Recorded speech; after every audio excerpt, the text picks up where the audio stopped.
అందరికీ నమస్తే. ప్రభుత్వం అంటే క్యాబినెట్. ముఖ్యమంత్రికి ఎంత బాధ్యత ఉంటదో, మంత్రులకు కూడా అంత బాధ్యత ఉంటది. కనీసం వాళ్ళ శాఖలకు సంబంధించైనా వాళ్ళకి పూర్తి అధికారాలుంటాయి. కానీ ప్రజాపాలనల అవన్నీ పోయినాయి. మంత్రులు రబ్బర్ స్టాంపులు. మంత్రులు ఉత్సవ విగ్రహాలు. ఉత్సవ విగ్రహాలు కూడా కాదు. ఉత్సవ విగ్రహాలంటే కనీసం ఉత్సవాలు జరిగినప్పుడైనా బయటికి తీసుకొస్తారు ఆ మూర్తులను. ఈ ఉత్సవ విగ్రహాలంటే చెప్పుకోవడానికి మాత్రమే. అట్లా అయిపోయింది. ఈ మధ్య వాళ్ళ శాఖలకు సంబంధం లేకుండానే నిర్ణయాలు జరిగిపోతుండడం. ముఖ్యమంత్రి head of the cabinet okay. ఆయన అన్నిట్లో ఏలు పెట్టవచ్చు. కానీ మంత్రులకే తెలవకుండా జరిగిపోద్ది కదా నిర్ణయాలు. ఈ మధ్య మంత్రులు ఏమంటున్నారు? మాకేం తెలవదు అంటున్నారు. మాకేం తెలవదు. అది సీఎం చూస్తాడు. అసలు నీ శాఖ నేను పట్టించుకుంటలేను. అది ఆయన చూస్తాడు. ఒక్కొక్కరు ఒక్కొక్క విషయాలు చెప్తున్నారు. ఇట్లా చేయడం వల్లనే అన్నిటికి సెంట్రిక్‌గా రేవంత్ రెడ్డి. వైఫల్యాలు కూడా రేవంత్ రెడ్డి బాధ్యుడు ఎందుకవుతున్నాడంటే దానికే బాధ్యులవుతున్నారు. రేవంత్ రెడ్డి గవర్నమెంట్‌లో జరుగుతున్న చర్చ ఏంది? పొలిటికల్ చర్చ. అధికారుల దగ్గరనో లేకపోతే ఎమ్మెల్యేల దగ్గరనో వాళ్ళ దగ్గర జరుగుతున్న చర్చ ఏంది? పేరొచ్చేది లేకపోతే డబ్బులొచ్చేదేమో ముఖ్యమంత్రి చూసుకుంటున్నాడు. జనాలకి ఏమైనా చేయాల్సినవి ఉంటే అవి మాత్రం మంత్రులతో చేపిస్తున్నారు. అవి కూడా వాళ్ళు నిర్ణయాలు తీసుకునే స్టేజ్‌లో లేరు. ఓ పని పోయి అక్కడ పోయి పని చేసి రాపొండి ఆ పని చేసి రావాలంతే. అధికారులు కూడా మంత్రులకు వాల్యూ ఇస్తలేరు. మంత్రులు చెప్తే పట్టించుకుంటలేరు. ఏదున్నా మాకు పైనుంచి రావాలని అంటున్నారు అనేది అధికారుల దగ్గర నుంచి మంత్రులు ఫేస్ చేస్తున్న వర్షన్‌గా చెప్తున్నారు. ఇట్లా చాలా చాలా విషయాలున్నాయి. అన్ని విషయాలు మాట్లాడదాం. అంతకన్నా ముందు సబ్స్క్రైబ్ చేయండి. సబ్స్క్రైబ్ ఎందుకు చేయమని ప్రతిసారి అడుగుతామంటే వార్త అందరికీ చేరాలి. అందరికీ తెలవాలి. ప్రభుత్వంలో ఏం జరుగుతుందో.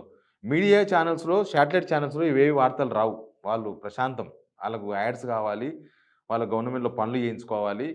అన్నీ రెగ్యులరైజ్ చేయించుకోవాలి. ఏమన్నా కబ్జాలుంటే ఆ పనిలో బిజీగా ఉన్నారు. వదిలేద్దాం వాళ్ళని. కానీ కనీసం వాస్తవాలను జనాలకు చేర్చే ప్రయత్నం అయితే చేయండి. అందుకే సబ్స్క్రైబ్ చేయని వాళ్ళు సబ్స్క్రైబ్ చేయండి. వీలైతే షేర్ కూడా చేయండి. ఎందుకు నేను ఈ వార్త తీసుకున్నానంటే రీసెంట్‌గా కోమటిరెడ్డి వెంకటరెడ్డి సినిమా రేట్లు పెంచడం సరే అది హోంశాఖనే నిర్ణయం తీసుకోవచ్చు. సినిమా రేట్లు పెంచడం, తగ్గించడం ఏదైనా గూడా. తగ్గించడం ఏముండదు. పెంచడమే ఉంటది. అదే బెనిఫిట్ షోస్ అట్లాంటివన్నీ. కానీ ఆయన నేనసలు పట్టించుకుంటలేనని ప్రకటించేసిండు. నేను పట్టించుకుంటలేను. నేను ఆ శాఖను పట్టించుకుంటలేను. ఆ శాఖకు మంత్రిగా ఉన్నారు గదా! ఒక మంత్రి నేను ఆ శాఖను పట్టించుకుంటలేను. నాకు తెలవదు. అంటే ప్రభుత్వంలో ఏం నడుస్తుందన్న క్వెషన్ ఒకటొస్తది. మరింగ మంత్రికే తెలవకపోతే ఇక జనాలకేం తెలుస్తాయి నిజాలు? మంత్రులకే తెలవకపోతే వాళ్ళ శాఖలో ఏం జరుగుతుందో, ఇంకా జనాలకు ప్రభుత్వంలో ఏం జరుగుతుందో ఎట్లా తెలుసుకునే అవకాశం దొరుకుతది? ఆర్‌టీఐ పనిచేస్తలేదు. రైట్ టు ఇన్ఫర్మేషన్ అనేది ఆల్మోస్ట్ నిర్వీర్యమైపోయింది. ఎవ్వరు సమాచారం ఇస్తలేరు. అదొక పెద్ద పంచాయతీ అయిపోయింది. ఇక మరి మినిస్టర్స్ ఆ మధ్య జూపల్లి కృష్ణారావు విషయం గుర్తుందా మీకు? ఆహ్, ఆర్‌టీఐ ఏసిండు ఆయన్నే. ప్రభుత్వంలో ఏం జరుగుతుందో తెలుసుకోనికి నేను ఆర్‌టీఐ ఏసిండాయన అన్ని శాఖల్లో. అంటే ప్రభుత్వంలో ఏం జరుగుతుందో మినిస్టరే ఆర్‌టీఐ ద్వారా తెలుసుకునే పరిస్థితులొస్తే, ఇక ప్రజలకేం తెలుస్తది? అప్పుడు గవర్నమెంటు పారదర్శకత ఎక్కడుంటది? గవర్నమెంట్‌లో ఏదో ఇప్పుడు సీక్రెట్లు దాదాపు ఒక 16,000 జీవోలు సీక్రెట్‌లో ఉన్నాయన్న విషయం అందరికి తెలిసింది గదా! హైకోర్ట్ ఒక డెడ్‌లైన్ గూడా పెట్టింది గదా వాళ్ళకి. జీవోలు గూడా సీక్రెట్‌గా అవన్నీ గూడా దాచిపెట్టి, లేకపోతే అసలు మంత్రులకే ప్రభుత్వంలో క్యాబినెట్‌లో ఏం జరుగుతుందో తెలవకపోతే, ఆ మధ్య మనం చూసిన హిల్ట్ పాలిసీ. అసలు మొత్తం అంతా బయటనే రెడీ అయిపోయి, బయటనే మాట్లాడుకొని అన్నీ అయిపోయిన తర్వాత జస్ట్ క్యాబినెట్‌లో సంతకాల కోసం తీసుకొస్తే అప్పుడు తెలిసిందంట ఇండస్ట్రియల్ మినిస్టర్ శ్రీధర్ బాబుకి. అప్పటిదాకా ఎవరు తెలవదు. అవన్నీ తయారు చేసేది ఆఫీసర్‌లే. ఆఫీసర్‌లు డైరెక్ట్ సీఎం ఆఫీస్‌కి అనుసంధానం అయిపోయిండ్రు. మంత్రుల మాటకు వాల్యూ ఎక్కడుంటది? ఇప్పుడు చాలామంది ఉన్నారు అట్లాంటోళ్ళు. ఇదే జూపల్లి కృష్ణారావుకి సంబంధించిన ఎక్సైజ్ డిపార్ట్‌మెంట్‌ల లాస్ట్ ఇయర్ గుర్తుందా? బీర్లు కొత్త కొత్త బీర్లు మధ్యప్రదేశ్ నుంచి బీర్లు, విస్కీ కొత్త బ్రాండ్‌లు తీసుకొచ్చే ప్రయత్నం చేసిండ్రు. ఆయనకే తెలవదని ఆయనే చెప్పుకున్నాడు. నాకే తెలవదు మరి. తర్వాత పెద్ద గొడవై అవి వెనకకు తీసుకున్నారు. తర్వాత హోలోగ్రామ్ దాని మీద ఒకటి మెరుస్తా ఉంటది చూడు మందు మీద. అది టెండర్‌లు గూడా ఆయనకు తెలవకుండానే ఎవరికో ఇచ్చేస్తున్నారు. దాంట్లో పెద్ద స్కామ్ జరిగిందని బయటకొచ్చినాయి వార్తలు. 500,00,00,000 స్కామ్ జరిగిందదని. అంటే ఏ మినిస్టర్‌ని చూసినా, ఎక్కడ చూసినా అవే కనిపిస్తున్నాయి. ఇప్పుడు ఇరిగేషన్ డిపార్ట్‌మెంట్‌లో గూడా బయటికి కనిపించేదంతా ఉత్తమ్ మినిస్టర్, ఇరిగేషన్ మినిస్టర్. ఆ బయటికి కనిపించేది ఆయనకు తెలుస్తుంది. ఆయన ద్వారా బయటకొస్తుంది. లేకపోతే మీడియా ద్వారా బయటికి తెలుస్తున్నాయి. కానీ ఇన్‌బిల్డ్ లోపల ఏం జరుగుతుందో ఉత్తమ్ కుమార్‌కి కూడా తెలవదు. అసలు ఇప్పుడు నల్లమల సాగరో, లేకపోతే అంతకుముందు దాని పేరు బనకచెర్లనో, లేకపోతే కృష్ణానీళ్ళ విషయంలో అసలు రేవంత్ రెడ్డి గారు లేకపోతే అవతల ఏపీ గవర్నమెంట్‌తో ఏం మాట్లాడుకుంటున్నారో ఎవరికీ తెలవదు. ఉత్తమ్ కుమార్‌కి కూడా తెలవదు. జస్ట్ ఆయన వచ్చిన దానికి రెఫరెన్స్‌గా తీసుకొని పొలిటికల్ ఆహ్, విమర్శలు చేయడమో, లేకపోతే కౌంటర్‌లు చేయడమో, లేకపోతే మేము ప్రభుత్వం విధానం ఇట్లా చేస్తామని చెప్పడం. అంటే అంతవరకే. కానీ అసలు లోపల ఏం జరుగుతుంది? అసలు లోపల ఎవరెవరు పదురుకున్నారు? ఎవరెవరు పంచుకుంటున్నారు? ఎవరెవరు ఏం చేస్తున్నారో మినిస్టర్‌కి తెలవదు. నేను అంతకుముందు ఒక వీడియో చేసిన. అసలు వీళ్ళంతా డమ్మీ మినిస్టర్లు, అసలు మినిస్టర్లు వేరే ఉన్నారని. అది అక్షరాల నిజమని తెలుస్తుంది. ఇప్పుడు ఇవన్నీ చూస్తుంటే అర్థమైతుంది. నిన్న కొండా సురేఖ గారు చెప్తున్నారు రామగుండంలో. ఏదో టెంపుల్‌కు సీఎం గారు 6 కోట్లు ఇస్తామని చెప్పిండ్రు. మీరు 3 కోట్లు అయితే నేను డిపార్ట్మెంట్‌కెళ్ళి చూస్తా. మిగతా డబ్బులు ఏదైనా ఉంటే మీరు సీఎం గారు ద్వారా తెప్పించుకోండి. అంటే మినిస్టర్లు కూడా వదిలేసుకుంటున్నారు. మాకెందుకు ఇదంతా తంట? మాకెందుకు లేనిపోని పంచాయతీ? ఆయనను ఎందుకు గోక్కోవాలి? రేవంత్ రెడ్డిని గోక్కుంటే మనకొచ్చే టీజీఐఏసీ. టీజీఐఏసీ ఉంది గదా! Industrial infra corporation. అందులో అయితే చైర్మన్‌కో లేకపోతే ఇంకెవరికీ సంబంధం లేదంట. ఏ ఫైల్ మూవ్‌మెంట్ కావాలన్నా ముఖ్యంగా హెచ్ఎండిఏ, తర్వాత సీసీఎల్ఏ ప్లస్ టీజీఐసీ. ఈ 3 డిపార్ట్‌మెంట్‌లలో ఏ ఫైల్ అయినా డైరెక్ట్ సీఎం ఆఫీస్ నుంచి అక్కడి నుంచి సీఎం ఆఫీస్ నుంచి అంటే మళ్ళీ ఆఫీసర్లు కాదు. వాళ్ళే. నేను చెప్పిన డమ్మీ మినిస్టర్స్. వాళ్ళెవరో చెప్తే తప్ప ఫైల్ మూవ్‌మెంట్ కాదంట. అంటే ఒక ఇండస్ట్రియలిస్ట్ పోయి నేను ఇండస్ట్రీ పెట్టాలనుకుంటున్నా. నాకు ఒక అరెకర జాగా కావాలి. ఇండస్ట్రియల్ పాలసీలా అంటే కుదరదు. ప్రాసెస్ ప్రకారం అప్లికేషన్ పెట్టుకోవాలి. వాళ్ళు వెరిఫై చేయాలి. నిజంగానే ఈయన కంపెనీ పెట్టేంత స్తోమత ఈయనకుందా?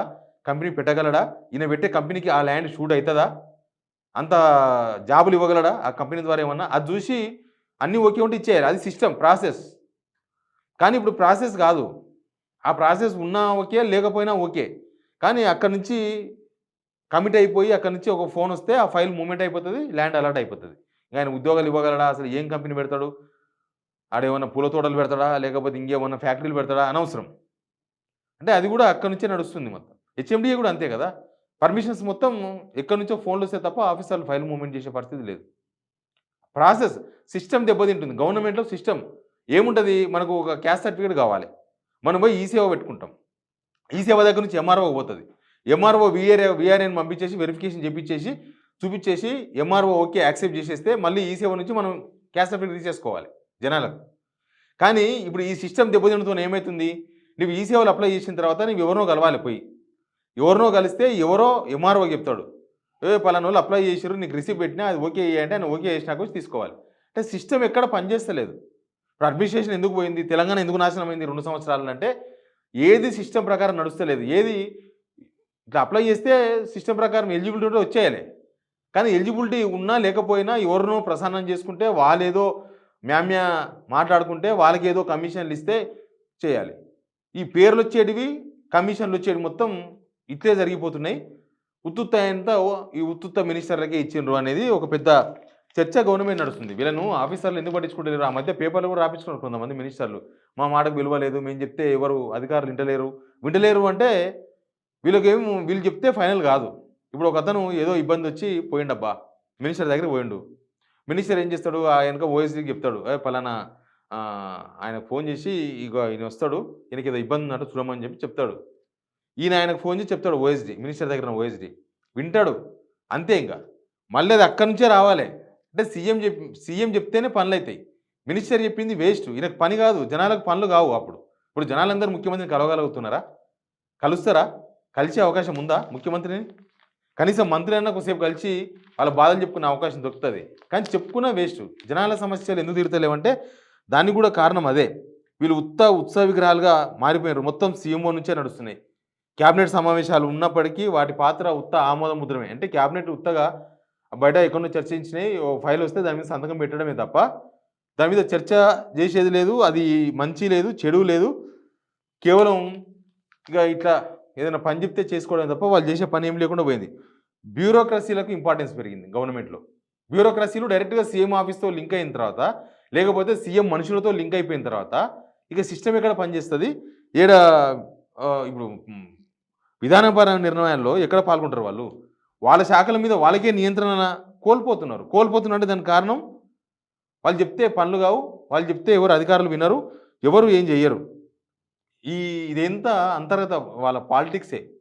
ఈ పాలిటిక్స్ మధ్య ఈ అడ్మినిస్ట్రేషన్ మొత్తం సూపర్ సీఎం మోడల్ అయిపోయింది. ఇది ఒక ప్రమాదకరం తెలంగాణకి. సూపర్ సీఎం మోడల్ అంటారు దీన్ని. దీనివల్ల ఏమైతుంది? ప్రభుత్వం మీద జనాలకు నమ్మకం పోతుంది. మంత్రులను నమ్ముకుంటే ఏ పనులు కావు అనే స్టేజ్‌కి వచ్చేసింది జనం. సిస్టమ్ అంతా మంత్రుల దగ్గర ఏమీ లేదు. ఇక కంబైన్డ్ నాయకత్వం అంటూ ఏమీ లేదు. అంటే అందరూ కలిసి కూర్చొని మాట్లాడుకుంటారు. ఇదంతా బయటికి సీఎం చేసిన షో పుటమే తప్ప వ్యవహారం ఏం లేదు. ఇది మా మంత్రి దగ్గర పని, మా మంత్రి చేస్తాడు అనుకుని పోతే కూడా పనులు కావు. కార్యకర్తలకు, లీడర్లకు ఇక్కడ ఎందుకు పనులు అయితే లేవంటే అదే ప్రాబ్లమ్. అది సీఎం దగ్గరికి పోతే తప్ప పనులు కాదు. సీఎం ఎవరు కలిసే అవకాశాలైతే ఎక్కువ కనిపిస్తలేదు. ఇది తెలంగాణకు దీర్ఘకాలికంగా చాలా నష్టం. తెలంగాణకు నష్టం. కాంగ్రెస్ పార్టీకి వాళ్ళకి లాభమే. కాంగ్రెస్ పార్టీకి ఏం నష్టమో మనకు సంబంధం లేదు గానీ, తెలంగాణ ప్రజలకు నష్టం. వాళ్ళ పనులు కావు. వాళ్ళు తెలంగాణ మొత్తం ఇక ఏమైతుందో మీరంతా చూస్తూనే ఉన్నారు. అసలు మంత్రివర్గం లేదు తెలంగాణలో. ఓన్లీ సీఎం వర్గం మాత్రమే ఉంది అనే చర్చ ఒకటొస్తుంది. మంత్రులు పాలకులు కాదు. రేవంత్ రెడ్డి మాత్రమే పాలకుడు అనే కాడికి వచ్చేసింది. ఫైల్ ఎక్కడ ఆగుతుంది అంటే డైరెక్ట్ సీఎంఓలో ఆగుతది ఫైల్. డైరెక్ట్‌గా పోయి అక్కడనే ఆగుతది. అంతా వన్ మ్యాన్ షో. ఇక మంత్రులు దీన్ని నడవకపోతే ఇప్పుడు ఎమ్మెల్యేలు కూడా ముఖ్యమంత్రిని కలిసే పరిస్థితులు లేవు. అట్లాంటప్పుడు ప్రజల పనులు ఎట్లయితాయి? మొత్తం తెలంగాణ స్తంభించిపోవడానికి ప్రధానమైన కారణం ఇదే అనే ఓ చర్చ మాత్రం చాలామంది మంత్రుల దగ్గర వాళ్ళ ఛాంబర్‌లో నడుస్తున్న చర్చ ఇది. దీంతోన మంత్రులు ఉంటే ఎంత? పోతే ఎంత? అనే క్వెషన్ కూడా జనాల్లో వచ్చేసింది. ఇది కాంగ్రెస్ సాంప్రదాయ పాలన అయితే 100% కాదు. కాంగ్రెస్ ఎప్పుడు కూడా కలెక్టివ్ లీడర్‌షిప్ పాలన ఉంటది. కానీ అట్లా కనిపిస్తలేదు. ప్లసు రేపు ప్రభుత్వం ఫెయిల్ అయితే కూడా రేవంత్ రెడ్డి ఎందుకు బాధ్యుడయ్యిండు అంటే నిర్ణయాలు ఒకరే తీసుకున్నప్పుడు బాధ్యత కూడా ఒకరి మీదకే పోతది అనేది ఫైనల్‌గా జనాల్లో జరుగుతున్న చర్చ. Please subscribe.